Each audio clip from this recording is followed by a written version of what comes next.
ڕێگای ڕزگاری.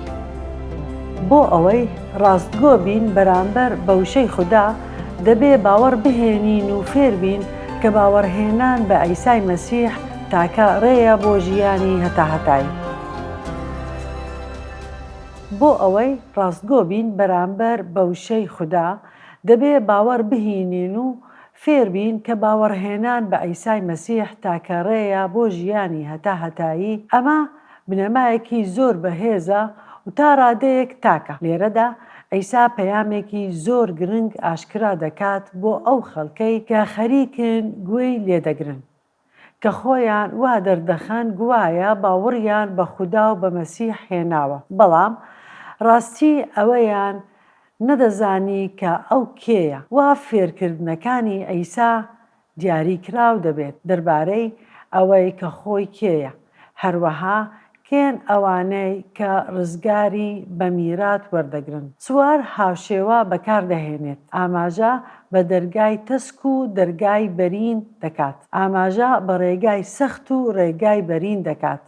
مەتا 7:13 لە دەرگای تەنگەوە بچنە ژوورەوە، چونکە ئەو دەرگایە پانە و ئەو ڕێگایە بەرینە کە بەرەو لە ناوچوون دەچێت. زۆرن ئەوانەی پێیدا دەچنە ژوورەوە، بەڵام تەسکە دەرگا و تەنگە ئەو ڕێگایەی بەرەو ژیان دەچێت، کەم کەسیش دەیدۆزنەوە. ئەوەی ڕوژێنەرە لەم قۆناغەدا عیسا ئاگاریان دەکاتەوە لە مامۆستایانی درۆزن. کێن ئەو مامۆستا درۆزنانە؟ مامۆستایانی شەریعەت و فەریسیەکانن، سەرکردە ئاینەکان جوولەکەن. ئاگاداری پێغەمبەرانی درۆزن بن کە لە پێستی مەڕدا بۆلاتان دێن، بەڵام لە ناوەوە گورگی دڕندەن.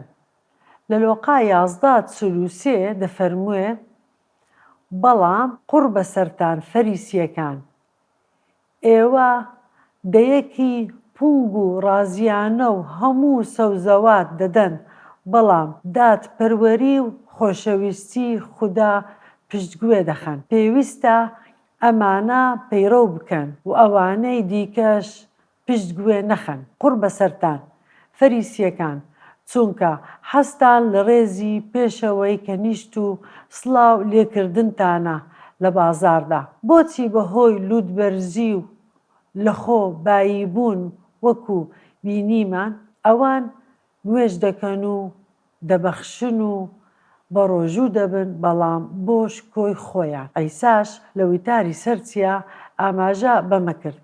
عیسا فەرمووی: قوڕ بەسەر ئێوەی تەورات ناسیش، بارێک دەخەنە سەرشانی خەڵکی کە هەڵگرتنی زەحمەتە، بەڵام خۆتان بە هیچ شێوەیەک لە هەڵگرتنی بارەکاندا یارمەتیان نادەن. بۆ زانیاری پۆڵس یەکێک بوو لەو فەریسیانە پێش باوەڕی. ئەمەیە دووڕوویی. داوا لە خەڵک بکەیت هەندێشت بکەن و خۆت نەیکەیت، دواتر شتێکی زۆر گرنگی فەرموو: نەک هەر کەسێک پێم بڵێت پەروەردگارم، پەروەردگارم دەچێتە ناو شانشینی ئاسمان، بەڵکو ئەوەی خواستی باوکم ئەنجام دەدات کە لە ئاسمانە. عیساش کەسان و سەرکردە لە دەوری بوون پێیان دەگوت پەروەردگارم، بێگومان فەرمودەکەی ئاراستەی سەرکردە ئایندەکانی دەکرد. لە هەمان کاتیش بیری لەو کەسانە دەکردەوە کە وەکو قوتابی هەڵی بژاردووە تا لە پەیامەکە تێبگەن، هەروەها تا ئەو شتانە نەکەن کە لە فەریسیەکانەوە گوێیان لێبووە و فێری بوونە، هەروەها بۆ ئەوەی بە شێوەیەکی جێگیر بۆ خوددا بژین. با لە بیرمان بێت کە خەڵکەکە جوولەکە بوون و لە ژێر کاریگەری فێرکردنی هەڵەکانیان بوون، وەکو ئەوەیە پێیان بفەرموێ: ڕاستە تۆ جوولەکەیت، بەڵام لە ناختەوە چۆنیت؟ ڕەنگە تۆ خەتەنە کرابیت، بەڵام ئایا دڵی خۆتت خەتەنە کردووە؟ ئایا باوەڕی ڕاستەقینەت تاقی کردووە لە ناختەوە؟ دەبینین عیسا کاتێک بناغا دادەنێت زۆر دیاری کراوە. یوحەنا 14:6 عیساش پێی فەرموون بە تۆما: منم ڕێگا و ڕاستی و ژیان، کەس نایەتە لای باوک لە ڕێگەی منەوە نەبێت. ئەمە پەیامێکی تاکە، بەڵام پەیامێکی جیهانیشە. یۆحەنای موژدەبەخش 1:11 دەڵێ ئەو بۆ لای گەلەکەی هات، بەڵام ئەوان پێشوازیان لێ نەکرد. لێرەدا واتە جوولەکەکان بەگشتی و فەریسیەکان بە تایبەتی. لەگەڵ ئەوەشدا هەموو ئەوانەی پێشوازیان لێ کرد، ئەوانەی باوەڕیان بە ناوی هێنا مافی پێدان ببنە ڕۆڵەی خوددا. ئەمە پەیامێکی جیهانیە. لێرەدا باس لە ناوی خۆی دەفەرموێ، عیسای مەسیح. ئەم ناوە کەوا هەموو چۆکێک بۆی داددرێت. خودای دەرکەوتوو لە جەستەیە ئەم فێرکردانە دەکات. بۆیە فەرمووی منیم ڕێگا و ڕاستی و ژیان، کەس نایەتە لای باوک لە ڕێگەی منەوە نەبێت. کاتێک دەڵێین پەیامێکی جیهانی، واتای ئەوە نییە ئێمە فێرکردنی عەولەمە دەدەین. پەیامی جیهانی واتە هەر کەسێک پەیامی ئینجیل پەسەند بکات و باوەڕ بە عیسای مەسیح ڕزگاری دەربهێنێت، چونکە ئەو ڕێگا و ڕاستی و ژیانە. ئەو پرسیارە کە هەمیشە لێمان دەکرێت ئەمەیە، ئەی ئەوانەی کە گوێیان لە پەیامەکە نەبووە چۆن؟ بۆیە مەسیح لە کۆتایی ئینجیلی مەتا بەشی 28 ناردنە مەزنەکەی ڕاگەیان، کەواتە بڕۆن هەموو نەتەوەکان بکەنە قوتابی بە ناوی باوک و کوڕ و ڕوحی پیرۆز لە ئاویان هەڵبکێشن.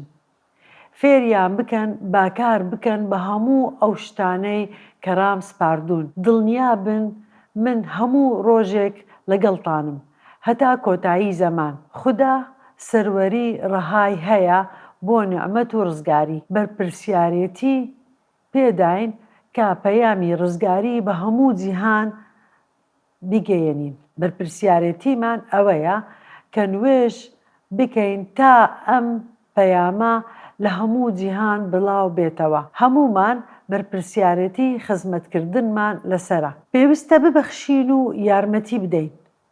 کەسانێک هەن دەردەچن و دەسوڕێنەوە، کەسانی زۆریش هەن وەکو باوەڕدارانی کۆرنتۆس و ساڵۆنیکی کە لە نێو کۆمەلگاکانی خۆیان مانەوە. هەر وەک خوددا ئاوای ویست، مەسیحیش لە ڕێگەی گولوگتا لە پێناوی باوەڕداران نوێژی کرد. یۆحەنا 17:20. تەنها بۆ ئەمان داوا ناکەم، بەڵکو بۆ ئەوانەش کە بە قسەی ئەمانەوە باوەڕم پێدەهێنن، تاکو هەموو یەک بن.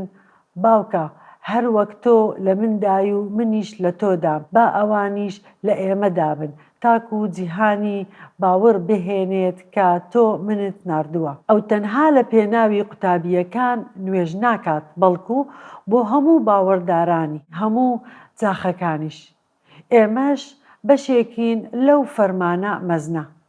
کەسانێک دەردەچن و ئێمەش بە بەخشین و نوێژ و خزمەتەکانمان پاڵپێشتیان لێ دەکەین. دەگەڕێینەوە بۆ پرسیاری دەربارەی دادی خوددا. لێرە دەبێت بتمانەمان بە خوددا بێت.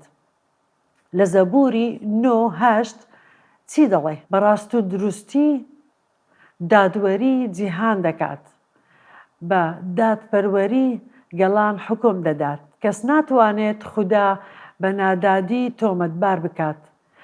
ناتوانین بزانین چۆن، بەڵام دەبێ متمانەمان پێی بێت. کاتێکیش لێپێچینەوە دەکات لەو کەسانەی کە پەیامەکەیان پەسەند نەکرد، بێگومان دادپەروەران دەبێت.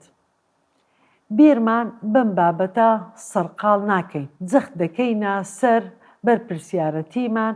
ئەمەش دەمانبات بۆ پرسیاری تێرامان و وەڵامدانەوە. چۆن بتوانین وەڵامی کەسێک بدەینەوە کە بڵێ من باوەڕم هەیە کە عیسای مەسیح مامۆستایەکی چاک و مامۆستایەکی ناوازەیە، بەڵام باوەڕم نییە کە ئەو خوددایە یان تاکە ڕێگایە بۆ ئەوەی ژیانی هەتاهەتایی بەدەست بهێنم. ئەم پرسیارەش زۆر دەکرێت. ئەمەش کەسێکمان بیر دەخاتەوە ناوی C.S. لویس. کتێبێکی نووسی بە ناو نیشانی مەسیحیەتی پەتی. تیایدا گوتوویەتی من هەوڵ دەدەم ڕێگەری بکەم لە کەسێک بڵێت من مەسیح قبول دەکەم وەکو مامۆستایەکی مەزنی ڕەوشت، بەڵام قبول ناکەم کە خۆی خودایە. ئەو خۆی پێش باوەڕ ئاوا بوو، بەڵام دواتر دیدێکی جیاوازی هەبوو. هەر کەسێک فەرمودەی وەکو فەرمودەکانی مەسیح بڵێت ناکرێت تەنها مامۆستایەکی مەزنی ڕەوشت بێت، یان دەبێ شێت بێت یان شەیتان یان ڕۆڵەی خودایە. جا کاتێک کەسێک بڵێت منم ڕێگا و ڕاستی و ژیان، کەس نایەتە لای باوک لە ڕێگەی منەوە نەبێت، یان درۆزن و چەواشەکار و شێتە یان ڕاستگۆیە.